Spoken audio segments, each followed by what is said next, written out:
What are your thoughts though about Morata? Like, is that when you saw Morata's name? Is that someone you got excited about? Were you neutral about it? Were you like, I don't want this guy in Barca? Like, what was your reaction to that? Yeah, I didn't understand it for the life of me. I don't get why we are discussing, the possible incorporation of a player that has passed through teams, big teams, and is completely, the likes of Madrid, obviously Chelsea, Atletico, Juve, and in my view is desgastado. He is he's had his best years. He's way past his prime for the Spanish national side included. I mean, he has so much luggage, so much baggage, so many miles on his legs that if you ask me, is he an upgrade over Luuk de Jong? Yes. But is he an upgrade over Memphis? I say hell no, absolutely not. And with Martin Braithwaite still as well, obviously getting better, that we're hopeful that he will be able to make an appearance as well and strengthen the squad this season as well. With now the signing of Ferran Torres, with Dembele, whether he will still be there or not, still right now at this moment in the equation, you have your Abdes, obviously Ansu Fati coming back as well, somebody who can play in that number 9 role. If we're looking at players who can play that, who can fit that number 9 role, I don't get it. I don't get why. I thought it was an April Fool's. I thought we were already in 2022 and in the month of April because. How do you put a logic to that? How do you spin this in a way where you're like, this is a positive signing or an understandable one for Fútbol Club Barcelona? I can't understand it. I don't think it would be positive. I'm not Xavi Hernandez, however, and he will make much more, better and more sound decisions than of course me. Well, I think Morata, and by the way, he's 29. Jesus. When I think he's like 39. To me, actually, 29 seems really old. It feels like I almost thought he was a little bit younger. 20, it just flew by. Is my point? His whole career, and it's just kind of it's just been the same everywhere he's gone. He's kind of had the same reputation. Even with the Spanish national team, it's the same. It's the same way. You know what you're getting at this point. You're going to get a player who does good things in the build-up to a goal, but he's also not necessarily a link-up player who you would say that's his best position. But he does some of those things well. He scores bangers a few times a year, misses easy chances the rest of the year. He's emotionally, his mental health is it's up and down, and he's been vocal about this. You're not really sure what you'll get from him from a confidence level, but you kind of almost assume that you're not going to get much reliability from him. To me, he's a good backup player. He's like he's a pretty decent backup striker to have on your team, but to rely on him, and that's why I wonder like how Xavi sees him in the team. Does he see would he see a world where he goes Ferran and Ansu on the wings plus Morata up top, or does he see Morata as a striker, backup striker? In which case, maybe there's plans to get rid of De Jong and Braithwaite. Memphis. Oh, okay. Oh yeah, and I forgot about Memphis. Yeah. Well, that's the thing. It's like, you would expect right now Ferran Torres to be the number 9, right? You'd expect Xavi having the idea of using him the same way that Guardiola built him as. Now, you rightly mentioned he had to adjust the position of Ferran to fit that number 9 role, even though I think mentally we all always viewed him as a winger. I mean, that's really what his position at Valencia was, always on the right wing. And he's done very well. I mean, like you said as well, again, to affirm that he has scored plenty of goals, I think surprisingly so, in that number 9 position. And that certainly is a position where you could see him continue to grow and Xavi to make more use of him. You can see him kind of rotating perhaps in that number 9 role with Ansu Fati, whether it's on the left or whoever will be on the right wing position, whether that's Dembele or Abde. It remains to be seen. But, he has played also on the left wing and can certainly be that kind of player that will intertwine with the winger on either side and adjust his position as the game progresses. But I think more importantly, and that's where my question marks come into with a player like Morata, what Xavi wants is a player that attacks the spaces, that knows how to see the spaces and exploit those as well, run into them. and be that kind of player that he always continuously talks about in his press conference, right? He demands that this team makes more use of the spaces, and Ferran Torres fits that bill perfectly. And would be, I mean, imagining his link-up play with Ansu Fati or Dembele, for that matter, is quite exciting. It's very talented as a player in that position, and his football IQ in that sense is high, but it fits as well. It fits the bill when it comes to Barca's philosophy and what Xavi wants from his team as well. And Morata would be, doesn't fit that equation. As you said, it would be a good sort of Hail Mary, if you will. He's kind of, I guess, Koeman's Luc de Jong, that if all goes to shit and you want to start launching balls into the area, then like you said, maybe one lands in front of Morata's feet and he will score a banger. But even then, is he a classic target number 9? When you said that he's 29 years old, that surprised me, actually. I thought he was well into his mid-30s, because that's the feeling that you get kind of from Morata, right? It's a hit and miss. It's inconsistent. It's good enough for a pass, I suppose, but it's not somebody you're going to bank on to say, okay, what's our target at this point in the season? We're halfway through the season. We're 18 points behind the league leaders. Our objective right now is to finish in the top 4. Who can help make us, can make this happen? I don't think Morata fits that bill, me personally. He's not a terrible signing, but he's not someone that you just get excited about. Like, I was talking about this on the Management podcast yesterday, that like some Madridistas, like, just hate him obviously because Atletico, and then saying the things that he's dreaming to playing Atletico, and then now potentially going to Barca. And it's so weird that I just have zero hate towards him. I just have apathy because he's not relevant or good enough for me to hate him. He's just this mediocre player. Like, it's what did you feel when Albert Salades signed for us? Like, you didn't give a shit. Right. You know what I mean? Exactly. So, but the thing with him is even Saviola at that point, I was kind of like, well, yeah, he was a little bit washed too. I mean, yeah. But the thing is, like,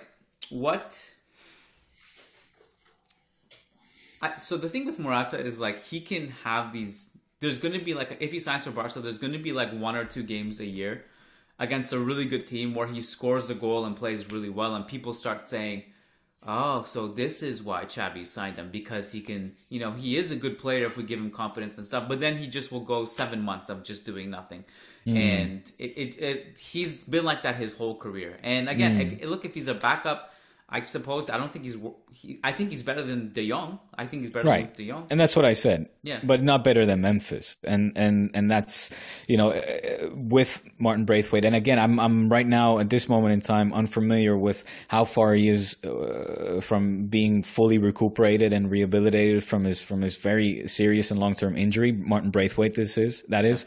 But I'd rather have a Memphis and Braithwaite compete for a number 9 position than, putting Morata into that equation. Personally, I think that we can use that salary cap and save that money to, in the summer, make some more serious moves.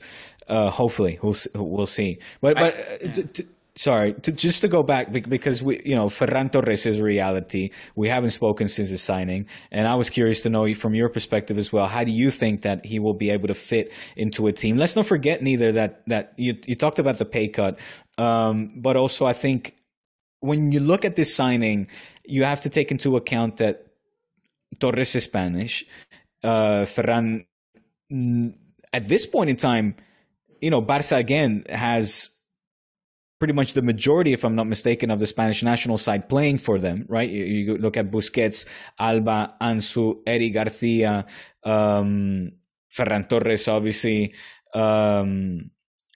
Jump in at any time if I'm missing key players out here or players. Gavi, pretty soon Nico as well. Even though he hasn't been called up yet, but he will be. So anyway, top of my head, you can count 6-7 players.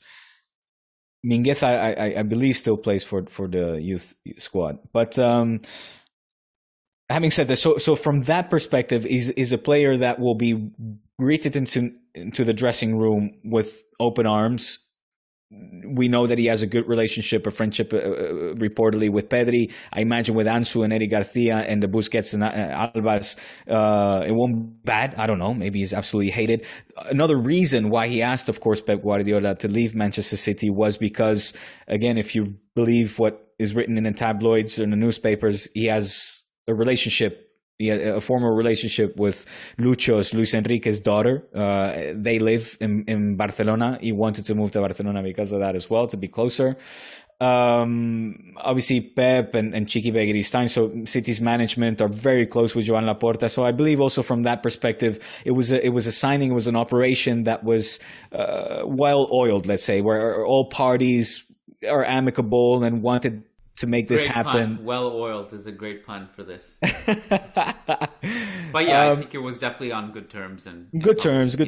And again, I think his arrival, he will need less time to adapt than somebody who wouldn't come from, than maybe in Memphis, let's say, or somebody from a completely different background and culture and unfamiliarity, perhaps. I don't know if Torres was a Barca fan, but we know that, of course, he was he will know Barca. He knows La Liga. He played in La Liga. He grew up watching La Liga, so he will also be very familiar with that.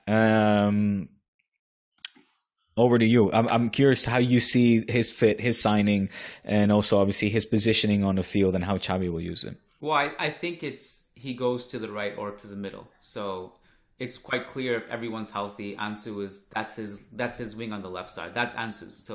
He's locked it down to me. He's earned it, even despite missing time. That's his spot. So if he's healthy, who's the better finisher, Ansu or Ferran? I thought you were about to say Vinicius' name, and I was like, really not interested in any more debates at this point. Maybe in 2022 we'll do it, but right now it's a nice surprise debate. Day. Good mood, good vibes. What was it? Ferran versus Ansu. Ferran versus Ansu, who's a better finisher? I think it'll be contextual. I think Ferran Torres is slightly better only because he can do something that Ansu is not really in his skill set, and that is he's a great target in the box. So he can finish chances that Ansu won't even be able to reach as he's meeting crosses. He can actually get on the end of headers and stuff. But can I jump in here? Sorry.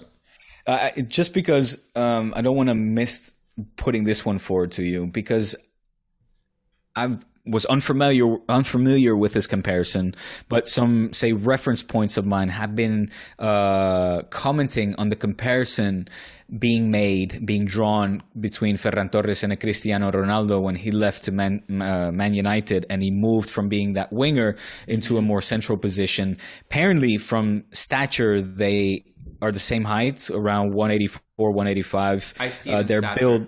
I see that. By looking at the two, I can see the comparison. Yeah. So what do you make of that? Obviously, and Cristiano being as great as he is, I mean, if Torres even gets to half of what Cristiano achieved, I think we have to deem him as a success. But so I'm not saying that he is a carbon copy or that he will have that success. But I'm interested to know. We're just talking about stylistically. Obviously, we're not talking about what they're. But yeah, I can see it stylistically. Obviously, the question also was a little bit difficult to answer too, because they're both so young and neither of them have a goal scoring track record, like a prolific one that we can take a long sample size and say this one is better than this one. And I mean, Ansu, when he's been healthy, has been just an absolute tear in scoring, like almost every time he's on the field. Ferran Torres he still doesn't have that kind of sample size, although he's obviously had really good stretches and he can obviously put the ball in the back of the net. So I don't know, let's revisit this. But my hunch is that I think Ferran will... Ansu, it's very possible he'll score more goals in his career than Ferran. I think that's pretty... Not for a winger, thing. Yeah, it's pretty crazy. I mean, yeah, but that's also pretty common for wingers who are really, really good, who can cut inside and shoot. So I think he'll bag more goals than Ferran in his career, but Ferran will also just be a multi-dimensional player who can set players up, but also get in on the ends up crosses and stuff. So to me, it's like... And the Cristiano? Stylistically, I see it. The comparison. Almost an inverted version, because Ferran will be on the right mostly, even though he's right-footed. You don't think he'll play a number 9? Well, either that or but I mean, Cristiano transitioned to the to that kind of role much later in his career. I mean, Ferran Torres is how old is he? He's 21. Yeah. So, but having said that, so to me, how this fits, Ansu on the left, and depending on who's healthy, let's say if Dembele is healthy and he's part of the Barca squad, which remains to be seen, because even it's reported that maybe he won't even play beyond January, and even if he stays, it doesn't seem like it's if it's true that his agent asked for the entire continent in cash, then Barca may just be like, you know what, hit the bench. That's what will happen, reportedly. Yeah. So that's one winger spot that opens. So, and then it depends on how Xavi sees it all. Like, who's healthy, who's not. We've both been really impressed with Abde. So you could go Abde on the right, Ferran in the middle. If you sign Morata, maybe he does Morata on the middle, Ferran on the right. I don't know. But either to me, even though Ferran has yet to play a game and Ansu's been not healthy, those are the two starters to me. And I keep forgetting about Memphis somehow. So this is the other thing.